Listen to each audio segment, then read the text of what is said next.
2, 1. And we're Ready, on. Still jamming out, though. Okay.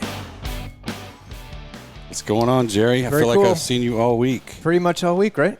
It was a good week up there in Boston, I would say. Yeah, we were hanging out at Jerry's parents' house in Hull, Massachusetts. If you've never been there, Beach.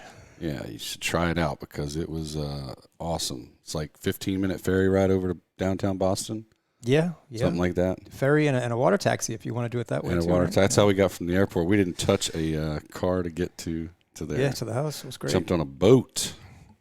Yep. I should have that boat song turned up. Right. So this is kind of annoying. What do you got for us this week, Jerry? All right. 13 September 2020. So the quote for the week is an old English proverb. Comes from Cheshire, England. I'm sure it's a really old proverb, but makes sense to me, and it's really applicable to what the market's doing right now. When in doubt, do nout. Means Do nout. nout. Nout means nothing. Now. That's Old English. Old English. When in doubt, do nout, do nothing. That's not exactly what we're talking about here. So it means it's better to refrain from taking action than to do something you're not sure about, right? When in doubt, take a minute. Could be take a minute. I mean, I kind of look at it Take a day, maybe. as, well, the wisdom of inactivity. Ooh, I like that. Okay, like that? So here's the thing. In terms of the market this week, right?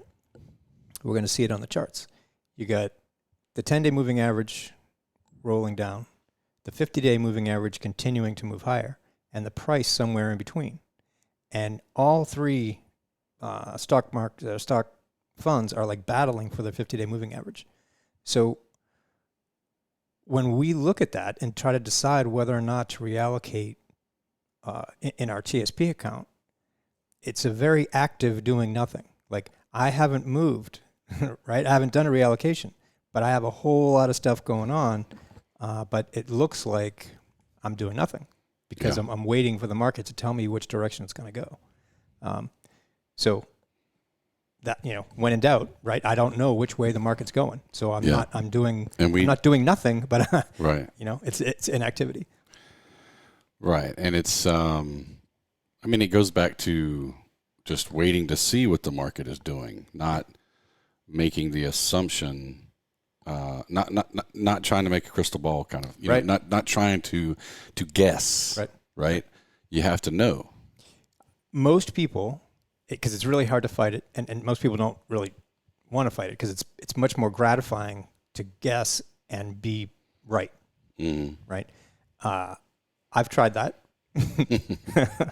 And I fight not to do it too, because I have opinions about where I think the market's going to go. I just do the best I can to compartmentalize those opinions way far away when I'm actually making decisions about what to do with my money. Yeah, I would say that is the one thing that I've noticed about you more than anything else over the years is your ability to push the emotion when it comes to this, push that emotion over to the side and not let that get in the way of the decision making. And I think that's probably one of the things that has made your technical analysis probably more successful. Yeah. I'll tell you a quick funny story. In one of my last jobs, I got to do a detail with Ken Starr, right, when he was doing the Monica Lewinsky thing, and this has nothing to do with the politics or any of that, but I got to ride around with him for a few weeks, and the guy was amazing at compartmentalizing stuff. Mm-hmm. We'd be driving around and we'd be chit-chatting about stuff, and he was a good guy, and we'd talk. He'd be on the way to meetings or whatever, and the phone would ring, and he'd put on this game hat. Right. He'd hang up the phone. His daughter would call, and he'd be right in there on, how'd you do on that history test? And he knew, and he asked her stuff like he was studying with her the night before kind of thing. Right. And he was in the middle of the biggest investigation going on in 1920, whenever that was. 1920. I was trying to think. It was like around 2000, whenever that you weren't around in debacle was. No. I feel like I was. I read all those books. But so the ability to compartmentalize, and I think that's a takeaway for our members and our listeners, is that that's something you have to learn how to do I think when you're dealing with finances and a lot of other things, but we'll stick to our genre and talk about finances and investing. You got to take the emotion out of it. And we were talking about this on our trip. Our trip was a little bit of an offsite. We were working on future kind of things that we're going to evolve all of this into, and like hopefully be able to help more people and that sort of thing. And one of the things that kind of came out was that, if you watch mainstream financial media, I don't know if that's the right way to categorize it, but yeah, everybody knows what we're talking about. CNBC, Bloomberg, all that stuff. If you watch that stuff, 90% of it, what they're putting out is just like a lot of other media where it's fear-based. Yeah, definitely. Right? So, and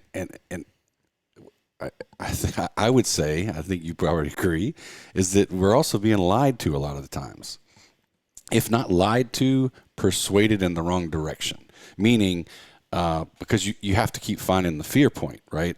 And so it doesn't always align with the reality of what's going on in the market, right? So I'll give an example. Like if I hone in on 2 or 3 companies that all this crazy stuff is happening and try to convince you, the listener, that is what's driving the market, right. I'm lying to you. It's a very small piece of the market, and it could be one of the many factors, right? But it's not that thing. It's more about, and that goes to fundamental analysis we were talking about versus. Right. So I don't, it's possible that they're lying to you to pump the company and the stock and all that.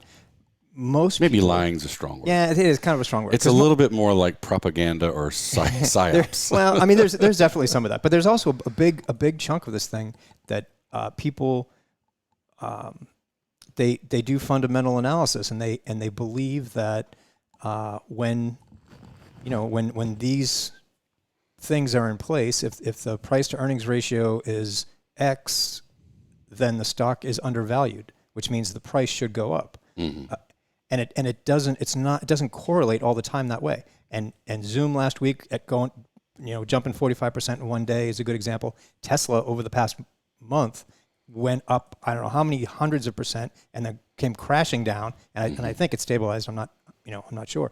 But there's no underlying fundamentals that anybody can grab onto and say this is why. Yeah, it's easy to say why it happened afterwards, right? Which is generally what. No, it's not easy. It's not why. You can in hindsight you can correlate and say that was what caused it. Right. At least that's how I look at it. I think it's easy to look in the rearview mirror and say these things happened, therefore those are the things that caused the price to move. Right. I don't buy it. Yeah, that's what I'm getting at. Is like you get these the commentators, right? They can talk all day long about that. Yeah. And it really may or may not have anything to do with really what happened. And at the end of the day, who cares?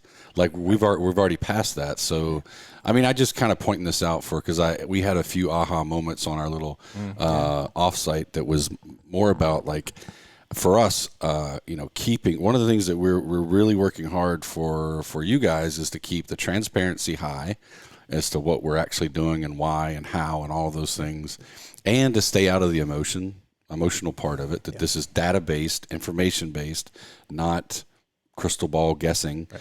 And because I think most of us in the government and the military are more, practical, sort of logical folks, problem solvers, those things. So I think it's important for them to be able to see what we do and how we do it and all those sorts of things. Definitely.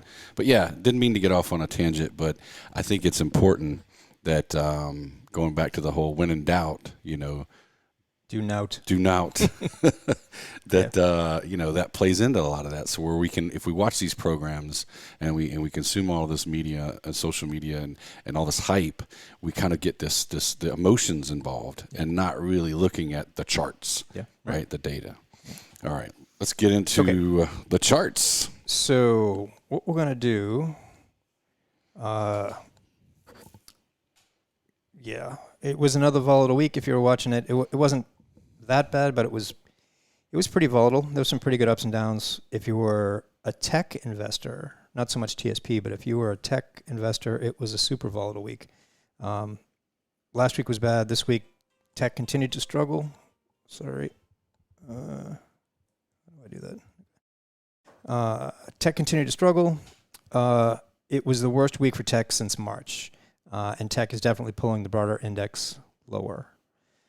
So what we're going to do today is take a look.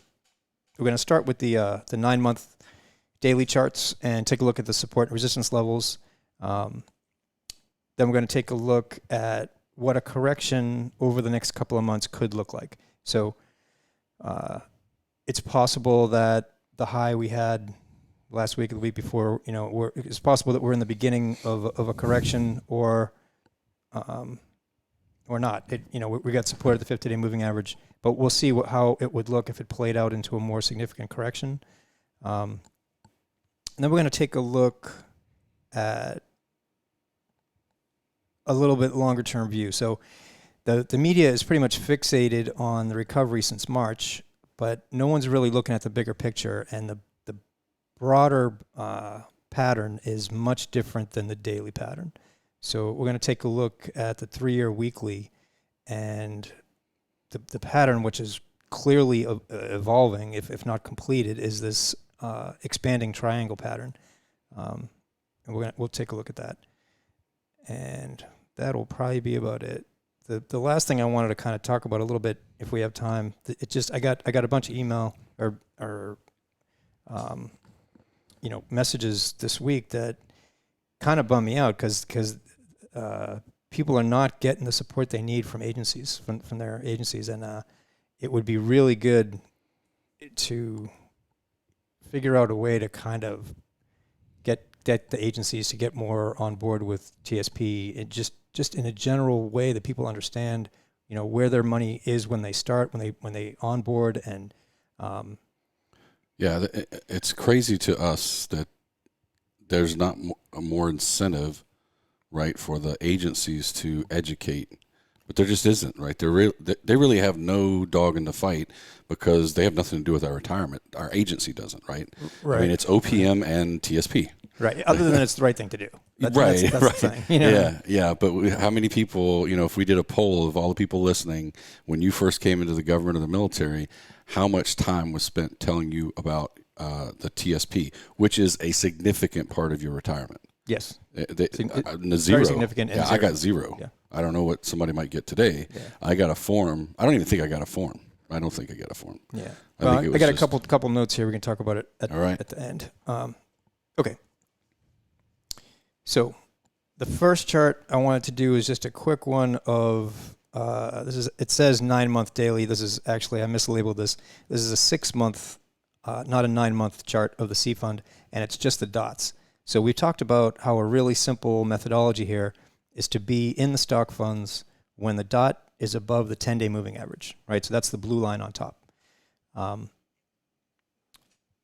We came, let's see,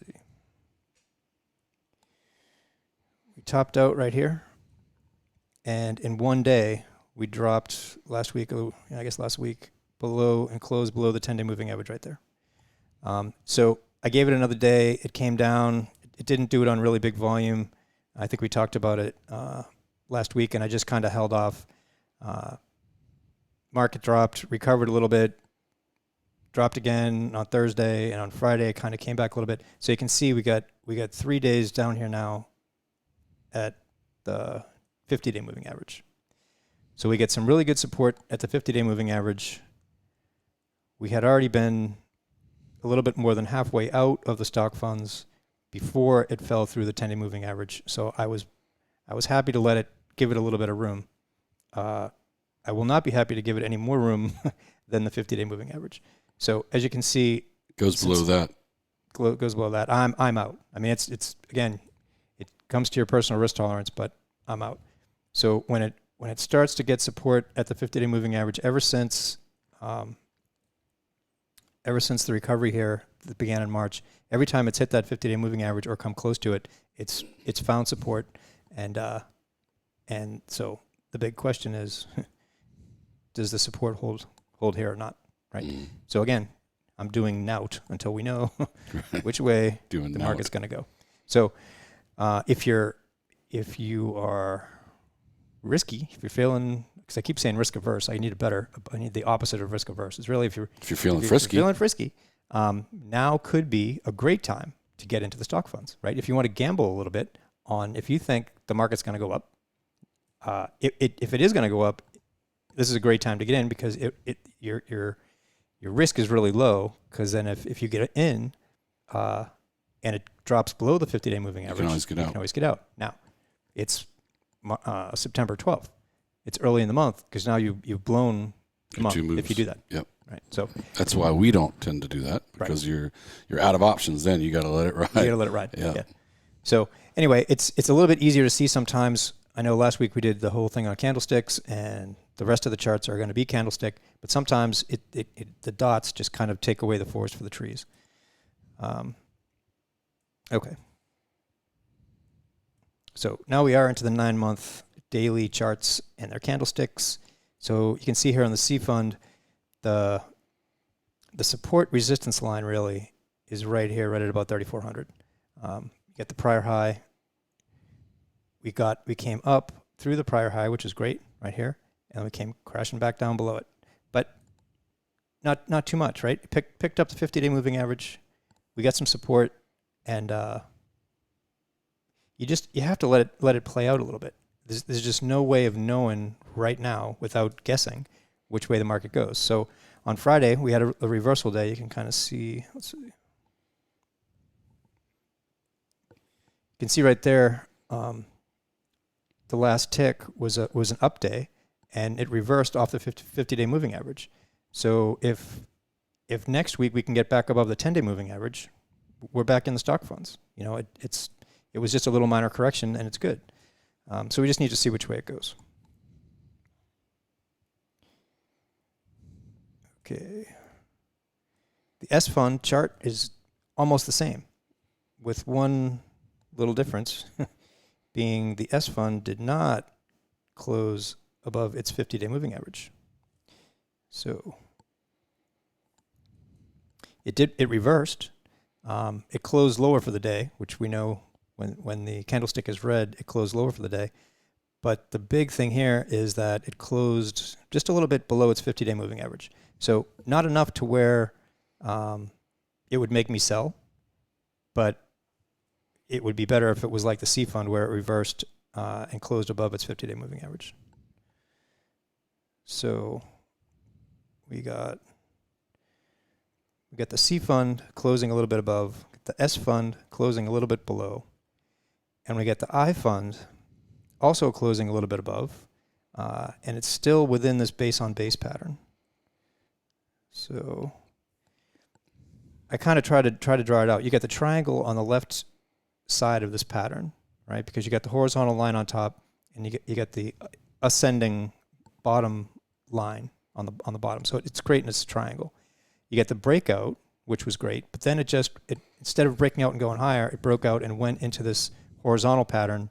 So they call it a base on base. Friday was a great day for the I fund, really, because it bounced off its 50-day moving average and stayed within that horizontal base that we're still in. So there's nothing to do with the I fund but wait. If it breaks down below 64, I'd probably be out. If it breaks above 66, we're off to the races again. So until one of those two things happens, we're in this base on base pattern. So there's really nothing to do. Does that make sense? It does. Okay, good. There's nothing to do except watch the charts. Right, watch the charts. Yeah, I mean nothing to do meaning we're not no trading. moving. Yeah. Okay. So that's the daily look, right? What could it look like?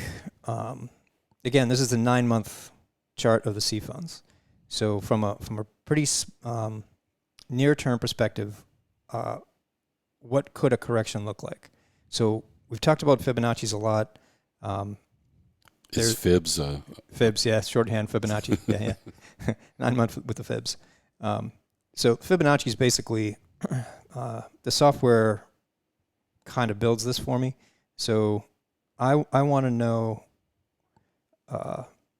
since the reversals tend to happen at the 38, 50, and 62% retracement levels, I go from the prior low, which was the low in March, to the high that we just had, and I just pull it pull it across, and the software puts the Fibonacci retracement levels up there for me.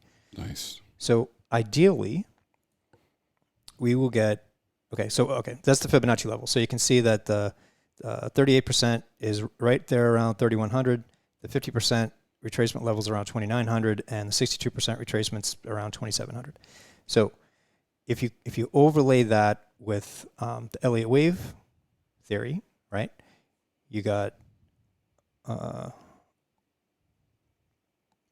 one. Nope. Let's try that again. I want the pen.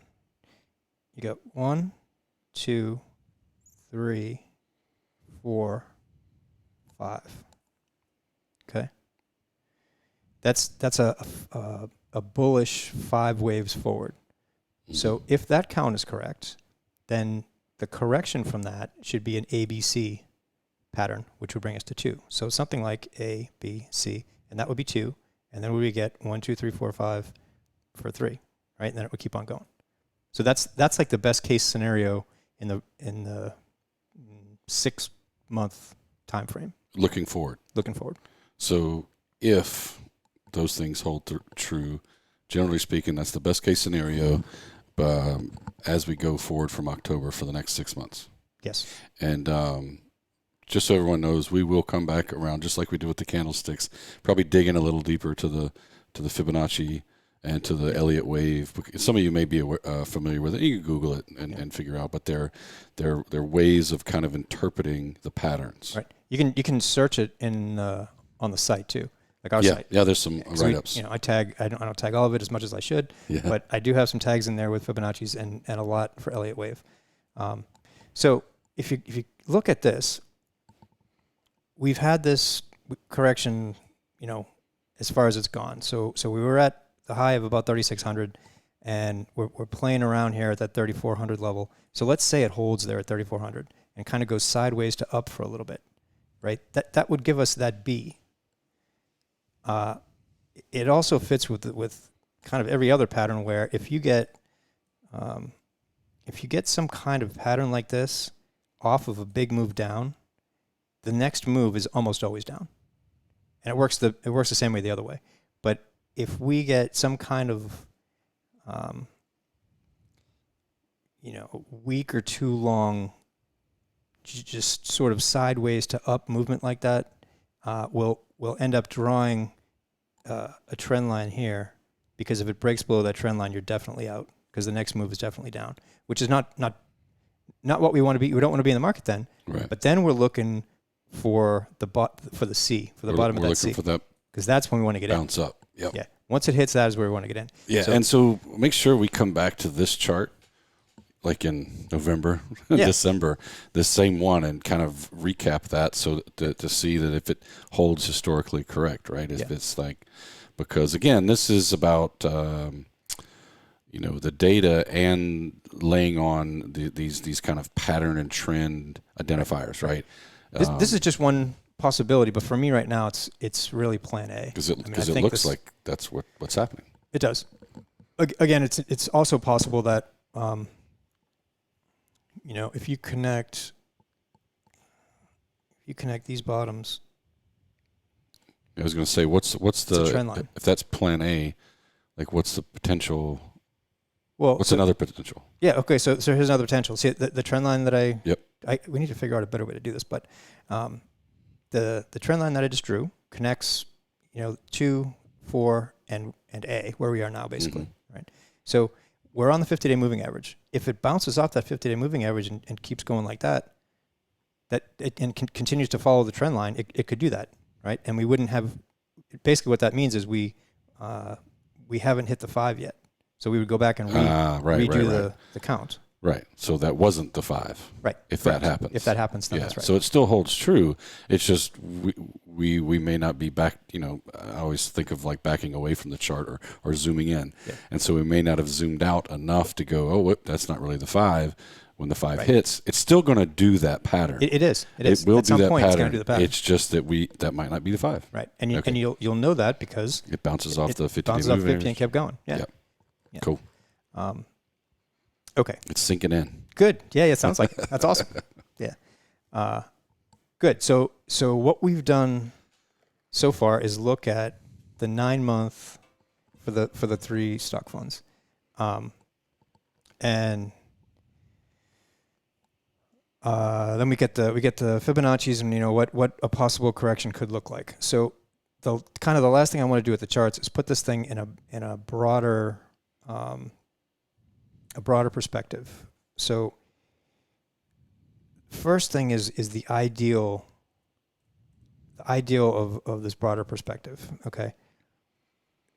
Actually, let me go to this first. This is a let's see, 1, 2, 3, 4, 5-year weekly chart of the C fund. Okay.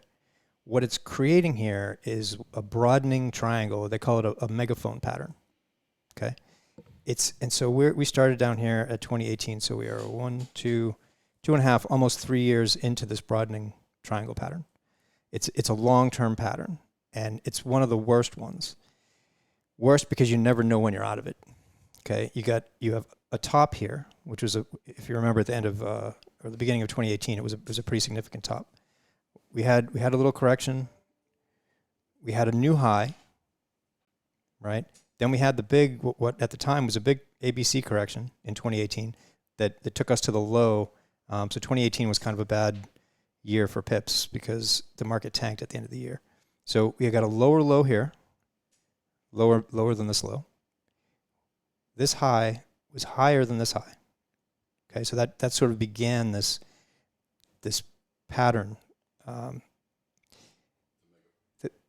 megaphone pattern. Yeah, the megaphone pattern. And so at the end of 18, when it recovered, we got this A, B, C pattern higher. Okay. So this high is higher than this high, right? So it continued that pattern. And this section right here actually is kind of important because this is an A, B, C. Those patterns, as opposed to the 1, 2, 3, 4, 5, the ABC patterns are corrective, which means the next move should be the 1, 2, 3, 4, 5 in the other direction, or it can be another ABC. So that's kind of what you get. Like this was a ABC, then you get ABC, then you get ABC. So it's hard to see because the pen's red, but you're following it. Yeah. If you can follow it, then you got A, B, C, and you're not. And then this one just came straight down. Mm-hmm. So we haven't seen a 5-wave Elliott pattern until this. All right. From the March low. So the good thing about that is that you get 1, 2, 3, 4. You get 1, 2, 3, 4, 5. If that's what we had, right? Then that's going to be a 1. Then you're going to get a 1, 2, 3. Then it's going to go 1, 2, 3, 4, 5. So what this 1, if it turns out to be that, what that means is we're in a new long-term bull market. Right. On a big time frame. Right. Again, if you were to pull yourself back from the chart, right, zooming out, not zooming in, zooming out. Right. That's what you would potentially see as you zoomed out as it keeps going, right? Right. Now, when was the last time we had one of these megaphone patterns? That's a good question, and I don't know. It wasn't the top of like 07. Why it'd be good maybe next show to come back and look at it is to kind of show how it comes out of it, right? How it goes away from it, right? So what it looks like when it stops. Well, this is here's the thing. What a lot of people thought was that the megaphone pattern, and I did some posts on it earlier. If the megaphone pattern was something like that, then we should have been out of it somewhere around there. Right. Does that make sense? Yeah, but it wasn't. But it wasn't. It was a bigger megaphone than we thought. Yeah. And so how you would maybe know that if you were really, really good at it is that this was an ABC. That was clear. There was no question about that. This low was lower than this low. That's fine. This high was higher. That's fine. That was definitely the beginning of when people started looking. Technical analysts started looking at that as a megaphone pattern. If this had been a 1, 2, 3, 4, 5, let's say, that would have been a much better indicator that maybe we were going out of the pattern. But because it's a 3, it's still, you're still in this corrective pattern. So nobody knew that this fall was going to happen, but you could anticipate it because this was definitely an ABC. It wasn't going to be a 1, 2, 3, 4, 5. 1, 2, 3, 4, 5. Yeah. So there's a lot going on there, and it's hard to know. But the looking at this whole pattern, the definitely the good thing is that this part that we're in right here is clearly a 5 steps up. So what that means is the next piece of it should be A, B, C. So this is wherever this ends, who knows? But as long as it ends here and it goes higher, we are out of this pattern.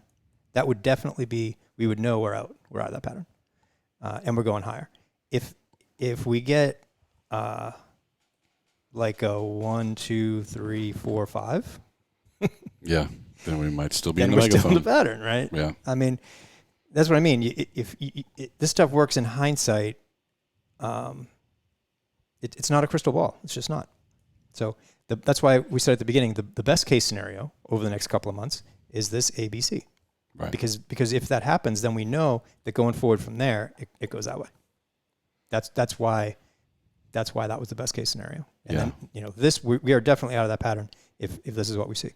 And one of the things to point out at this point in the show, sometimes that I forget to say, is that if hopefully we're educating our listeners and our members, but sometimes we may tend to get a little too far into the technical analysis, which we are doing for part of our members because they really want to know this stuff.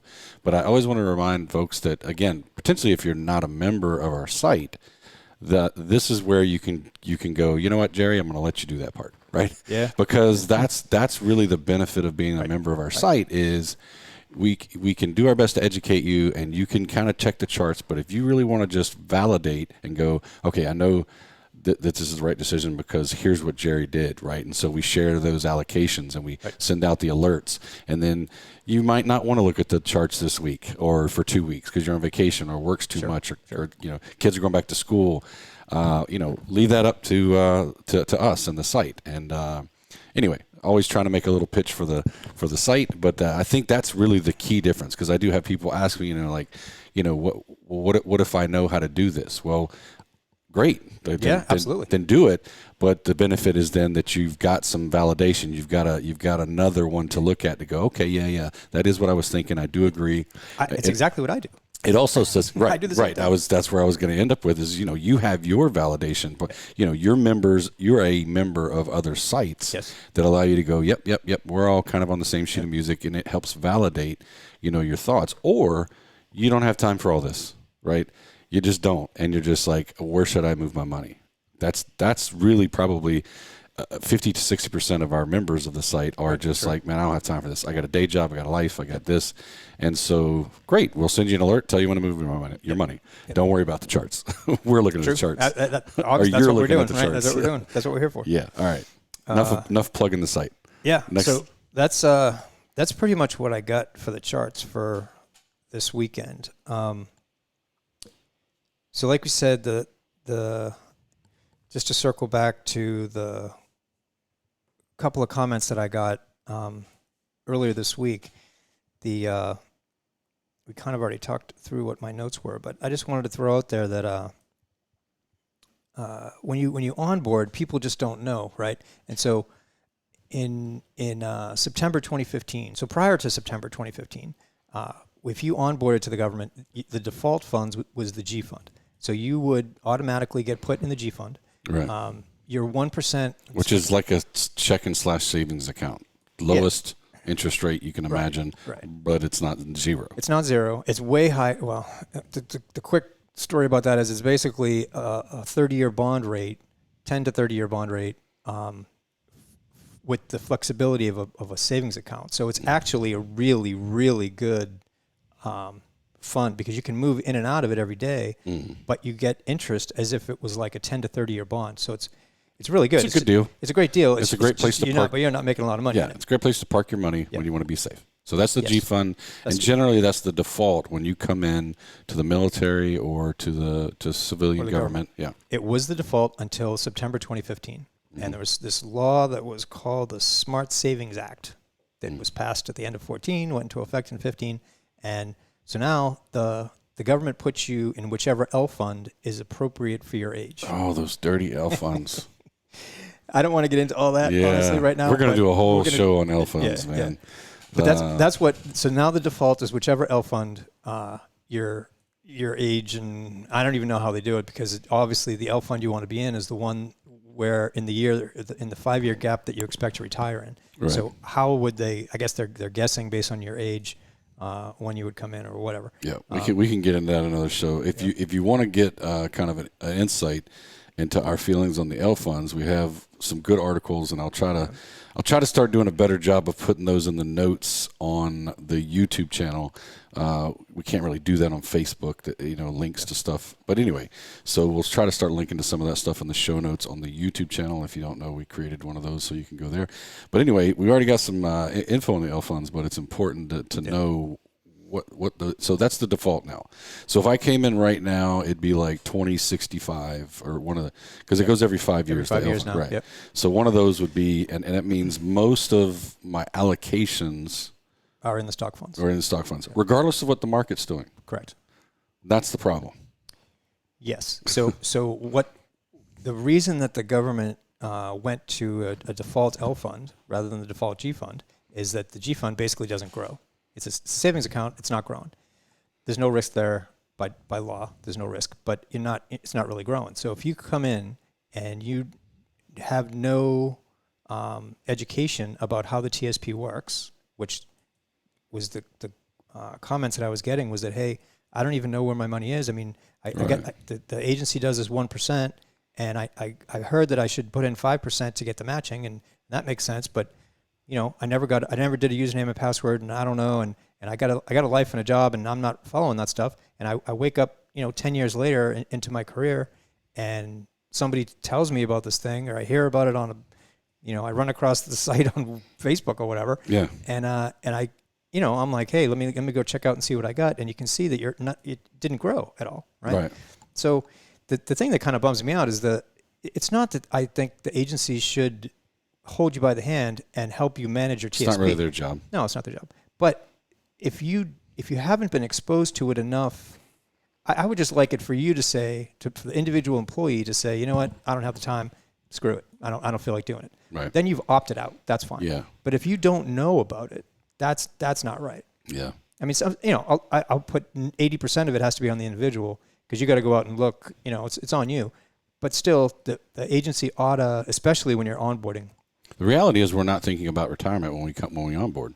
Right. No. We're just not. Nobody is. Nobody, when you're first starting out in your career, even if this is your second career, a lot of people roll into the government in their second career, you're not necessarily thinking about it, right? And so that is kind of on the person to get educated. But I would say the most important thing is do it as soon as you find out. Yeah. Oh yeah. Immediately, right? If that's now, if that's today, if that's when you listen to this, just get your username and password and be able to log in, because that is the key. That is the key. If you can't log into TSP, you're just not going to work. But I mean, I'm saying that, and there's probably people like, well, who wouldn't know that? Trust us. There's a lot. We've had quite a few people over the years tell us, I don't even know how to get into the TSP site. Yeah.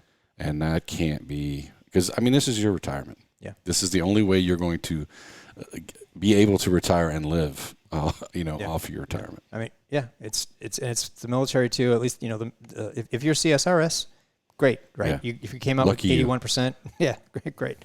But for the rest of us that didn't get in the government before 1984, a good chunk of your retirement is probably going to be TSP, and if you can look at a chart and say, okay, I better be careful here because the market's at a historic high. It just doesn't mean you have to move your money, but I better be careful, because when it starts dropping, I don't want to get the next 50% loss. Right. And then when it's 50% down, when that loss does happen, maybe you got out, right? Yeah. And it hit that 50% Fibonacci level, and you're like, maybe now's a good time to put that money back in the stock funds, because I can make way more on the upside now. And if you're listening to this and you're in the camp that says, that's okay because the market will come back up. If I take that 50% loss, big deal, it's going to come back up. It will. You are absolutely correct. Yeah. However, you lost 50% of your retirement, and it's not growing on that number, right? That's the thing. Yeah, compound interest is the magic. Yep. And if you lost half your retirement, like some of our friends did back in 2008, when I really started focusing on what Jerry was doing, because we saw this huge drop. I didn't lose that because I was doing what Jerry said. I was one of those people that barely knew how to log in, but I could at least change the allocation. And then literally I saw people in their offices like almost in tears in different stages, right? Yeah. And that's not an exaggeration. People were like, I just lost half my retirement. They did lose it. And, half of it. And literally all they had to do was move to the G fund. And sit there, and they would have missed that. Right. And you don't even necessarily have to have been following you.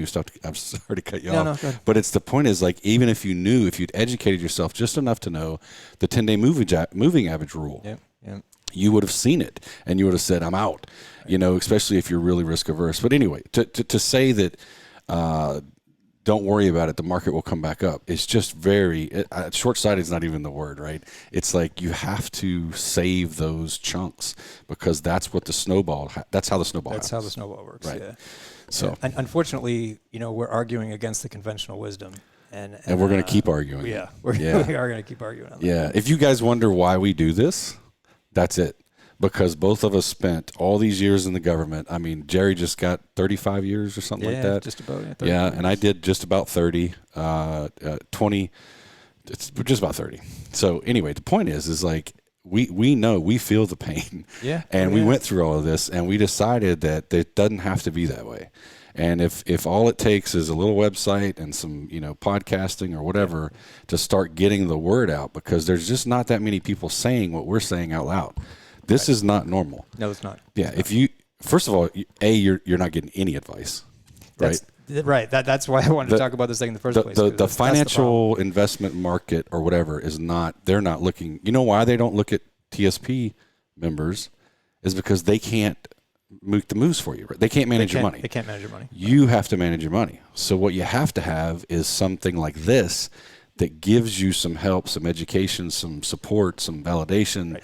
On, hey, this is how you should be moving it or what you should be doing. And there is just almost none of that. There's a few other people out there doing. Yes. Right? Small handful. Yeah. But not comparatively, with what is out there for the rest of investment world. I mean, Fidelity and Schwab and the rest of them aren't chasing down government employees. They can't. It's the opposite. Yeah. They have no interest whatsoever. So anyway, that's why we do this, is because we feel the pain. Jerry's got 2 kids that are going, into the military, or one's in the military. I do too. So, how do we set them up for success? Because when I was in the military, you were really focused on your annuity. Yep. Like that was really all you had. Yeah, the TSP came along, or, then there wasn't matching. Well, now with this blended retirement, you have to, just like we do in the civilian side, you have to manage this because you're not going to retire. You're not going to be able to live and actually retire, right? You're not going to be able to financially support yourself through retirement, and then you're going to work the rest of your life. Yeah. Well, that's true. And the upside of the government one, or the military side of it, right? You can roll it. You can get out of the military without retiring and rolling it to Fidelity or whatever, because we didn't used to be able to do that. Right. If you didn't do 20. You just left. Yeah. Which is, and I know a lot of us old timers kind of look at this blended thing and we're just like, that we're getting screwed. Not really, as long as you actively manage your retirements. They gave us the ability to, we could grow the money faster than they can. Yep. Right. B, if I don't stay in 20, if I stay in 13 or 15, you used to be told like, hey, you got to stay now. Like, why wouldn't you? Right. No, you don't necessarily have to, because if you've managed your TSP really well, and then you roll it over when you get out and keep managing, you move on with another career, kind of like what you do in the private sector, right? Exactly. Right. Yeah, awesome. I think that about wraps it. Did we hit everything? Everything and more than... I felt like we got on a soapbox today a little bit. We kind of did. But it's needed. So hopefully if you guys are getting good info, I say this every time, the best thing you could do for us, tell your friends. Tell your friends. Share it. get the education out there.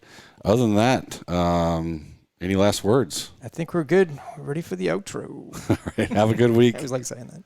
Or Outro. weekend or week. Yeah, those L funds. We're going to come back to that. We are coming back to the L funds.